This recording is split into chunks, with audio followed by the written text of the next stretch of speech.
You ask Tiger to solve. This deals with linear equations with one unknown. The final result is x equals 4/5. Let's solve it step by step. Simplify the expression.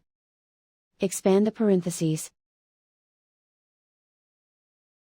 Multiply the coefficients.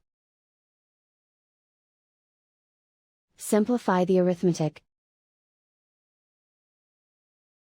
Expand the parentheses.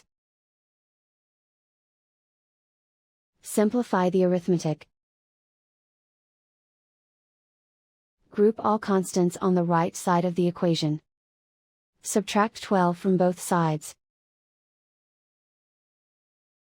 Simplify the arithmetic.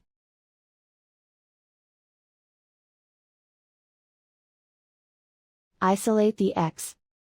Divide both sides by -15. Cancel out the negatives. Simplify the fraction. Cancel out the negatives. Find the greatest common factor of the numerator and denominator. Factor out and cancel the greatest common factor. And so the final result is x equals 4/5.